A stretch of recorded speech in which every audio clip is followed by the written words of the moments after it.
the key question tied to our starting point, is it possible to make a scientific study of idiots, is probably, why are there so many idiots? Because it is undeniably true that there are. If you shout, "Poor bastard," in the street, every head will turn around. Once again, the scientific literature provides the answer, indeed, many answers. 64,000 is the median number of words per book. Average person reads about 200 words per minute. Simple math will tell us that is one book in 320 minutes. To accomplish this in 7 days, numbers say you would have to read for 45 minutes a day.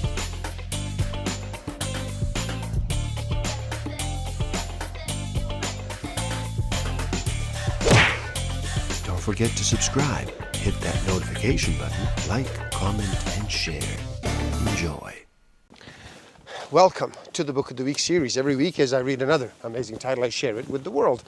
My name is Igor S.F. Walker, and today we look at the Psychology of Stupidity by Jean-François Marmion. So, how about you slow down and relax?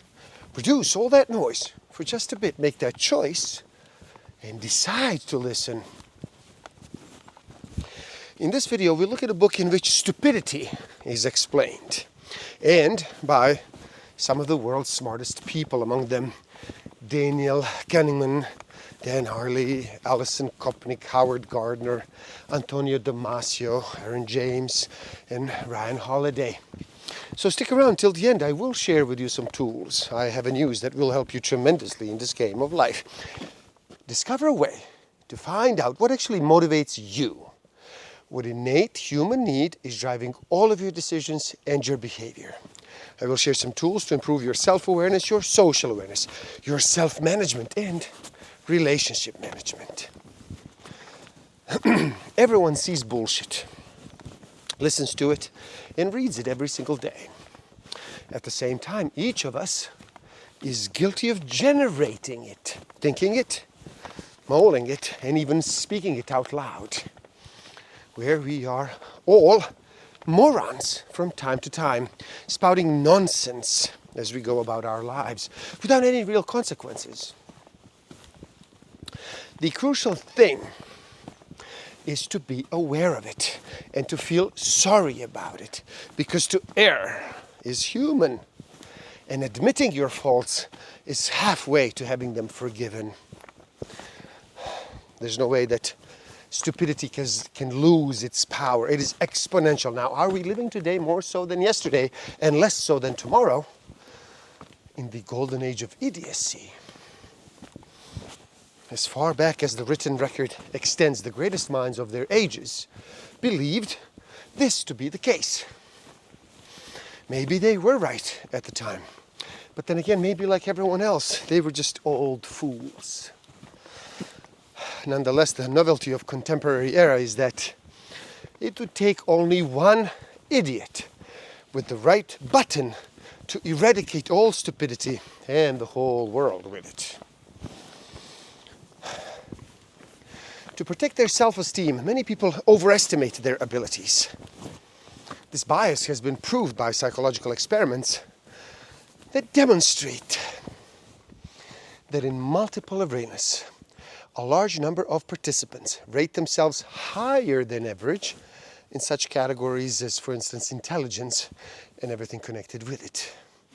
On one side of this axis, you have those humble souls whose human qualities of simplicity, humility, and discretion lead others to perceive them as simple-minded or naive, and to even criticize them for lack of confidence, treat them like dummies that can be easily manipulated. On the other side of this axis, you find the high achievers, which is to say overconfident idiots. Dunning and Kruger attribute this tendency, this difficulty that unqualified people have in certain contexts with assessing their true abilities. But that's not all.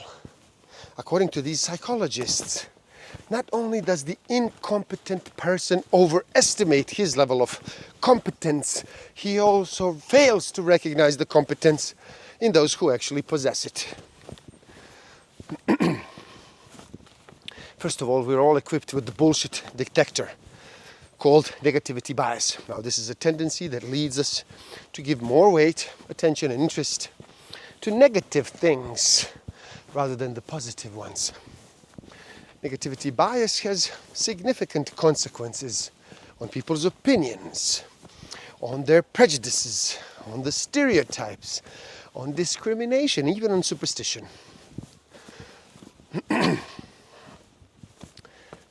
Let's note that researchers have discovered a fundamental distortion in the attribution process. When you observe someone, you attribute their behavior to deep-dyed character, as opposed to an external factor that may be relevant in many cases. You actually come to the natural conclusion, the guy's an idiot. As a result, when the car zooms past us, it must be because the driver is a brute, not because one of his kids got hurt in school. When a friend doesn't answer an email for 2 hours, it's because he's angry, not because there was an internet outage. Now, at the dawn of psychiatry, the terms imbecility and idiocy were used to describe people who displayed a very low level of intellect, who did not read, write, and in certain cases even speak. Philippe Pinel, the French physician, who was sometimes called the father of modern psychiatry, considered Victor del Aveyron, better known as the wild boy of the Aveyron, to be the idiot. Now, today, the boy would be classified as autistic. In the words of psychiatrist Jean-Etienne Esquidol, the idiot is an individual who knows nothing, is capable of nothing, wants nothing, and the idiot embodies more or less this idea of incapacity. Even if the classification of stupidity is difficult, it is not impossible. Stupidity actually has degrees, which may be described by composite portraits of individual types. At the lowest step of the ladder is the dull-witted stupidity, literally bestial. Those whose intelligence is so low that it approaches animal kingdom, donkey, dodo, perfectly embodying brute stupidity. It also applies to those who react to everything with lower jaw dropping. One step higher up the ladder, and you will find idiots and imbeciles, those whose understanding is so weak, aka feeble, that their ability seems almost pathological. This category also includes certain afflicted by congenital infirmities. Another step higher, you will find those who were somewhat sharper than the brute contingent. They're nice but bumbling. These are the simpletons, the minis, the nitwits. One step higher still, you find fools. The fool doesn't necessarily lack intelligence, and on occasion may show good judgment, but he deploys it badly. And he's undermined by his own vanity. He likes to circulate, and he needs the company of others. Whereas brutes are solitary, he's actually social, at a level still higher than the simple foolishness. You will find what Musil calls sophisticated and intelligent stupidity, which he claims extends into the highest realms of wit. Musil contrasts this stupidity, or intelligent foolishness, with modest stupidity, which bears the rosy cheeks of ordinary life. He often caricatures snobs who do not know why they do admire something or someone. The sophisticated fool has a form of moral defect that, unlike other forms of stupidity, consists not of inability to bend means to an end, but of blindness as to the nature of ends. If the origins of stupidity and folly lie in the excess of reason, how can we trust reason to then fight them? Which is the dilemma that all the great thinkers have confronted, from Nietzsche to Heidegger, from Sartre to Foucault, who actually accuse reason and even the Enlightenment of producing mass culture, unreasoning technologies, and totalitarianism. They often have solved this dispute by championing irrationality, just like the Romantics. But the cure for the disease of stupidity is not to abandon reason. It is to adopt self-critical reason, a form of a reason that is conscious of its own limitations. See, I side with those that say that ignorance is not stupidity. Ignorance is actually a strong engine of knowledge, provided that you do know that you're ignorant and that you do know what you do not know. But we are unaware of most of the biases that do affect our perceptions and reception of information, and of the propensities that actually do sway our reasoning.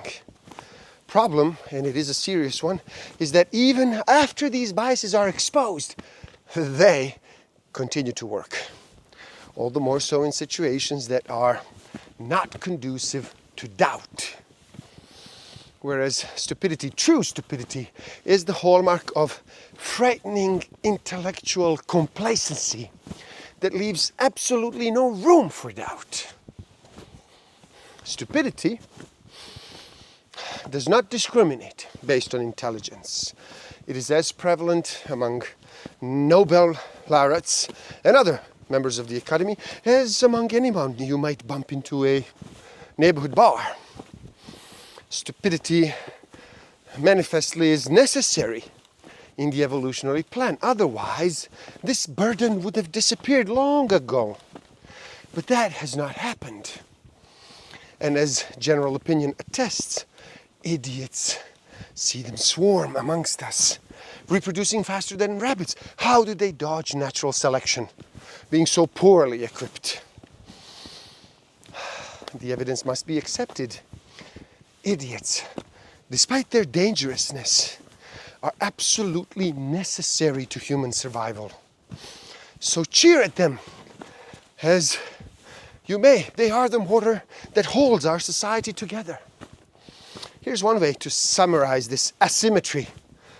Intelligence describes people, whereas stupidity relates to specific actions. So without contradiction, it is possible to accept that an individual might be intelligent, yet simultaneously being capable of committing stupid acts. This raises a new question.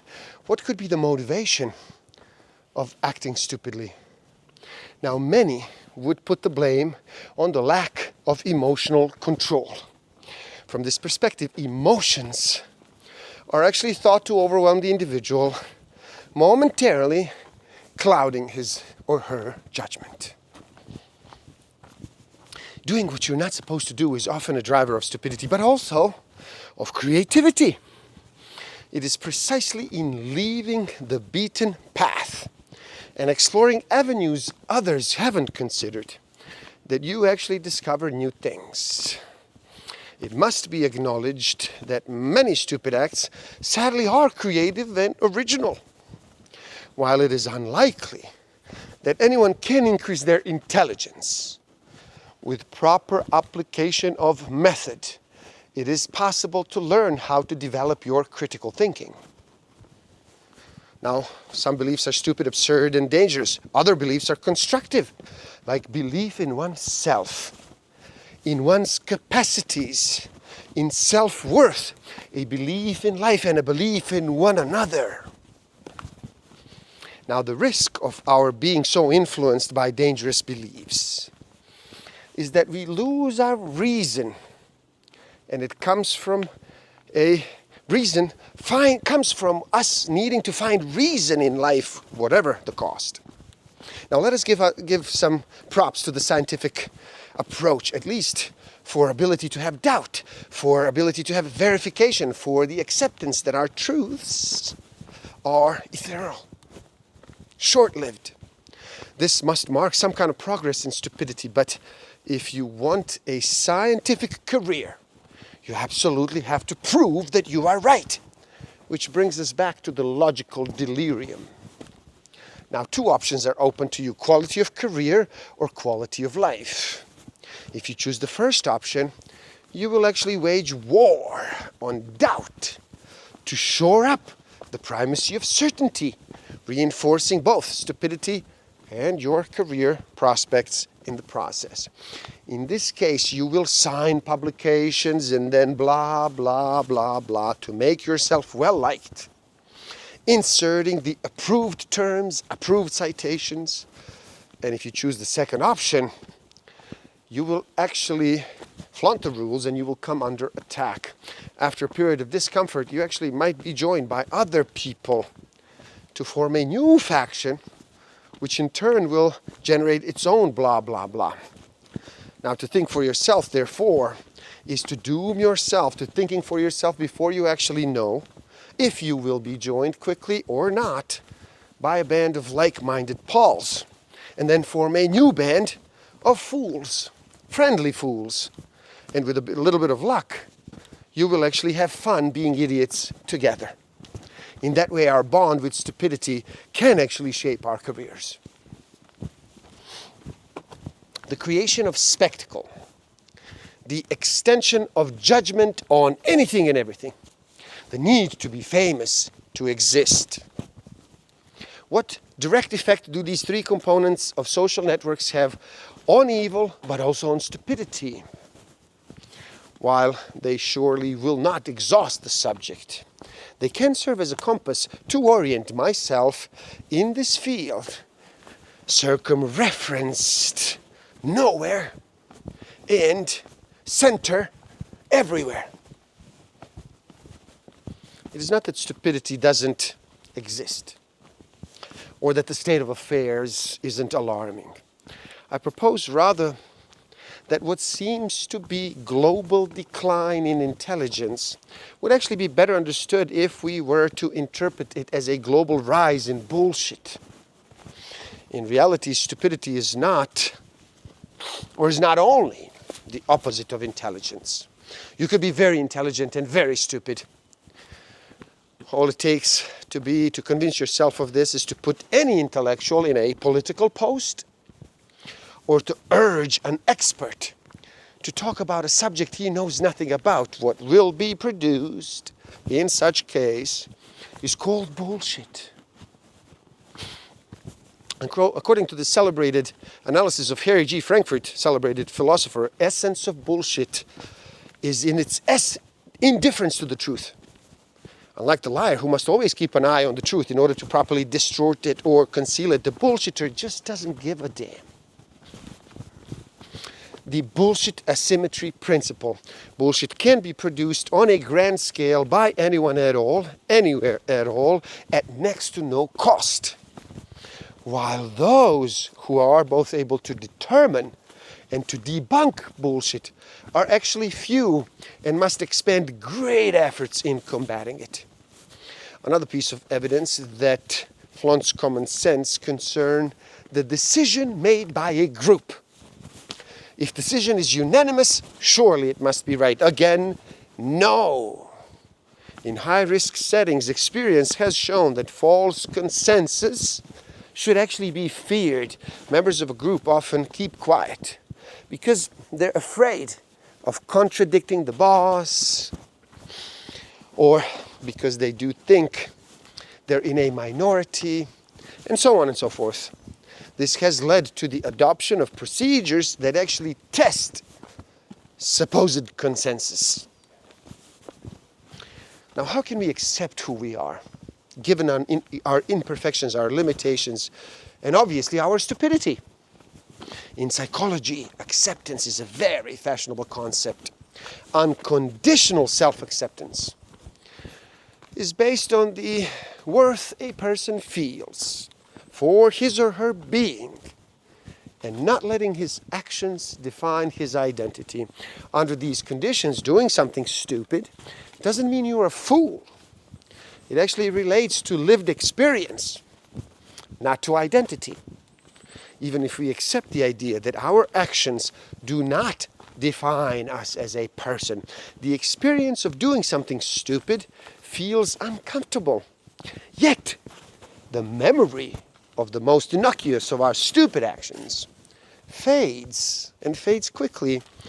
At worst, we feel a slight embarrassment, and after a certain amount of time has elapsed, at best, we can look back and laugh about it. I actually tell myself that in music, you have to have a background for the melody to appear.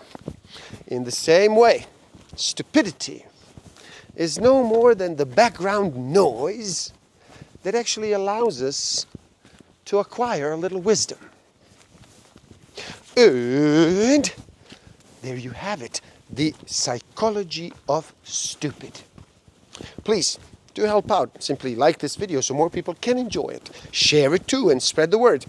Do leave a comment and share your thoughts. Subscribe to my channel and then stay up to date. And the link to this book is in the description below. So buy it, read, never stop learning, especially learning about yourself and nature. So gift yourself by taking the free humanist test on my website and find out what actually motivates you, what innate human need is driving all of your decisions and your behavior. And if you feel you are ready to improve your self-awareness, your social awareness, your self-management and relationship management even further, do check out my Master of Life Awareness program. The links are in the description below. Thank you. Love and respect.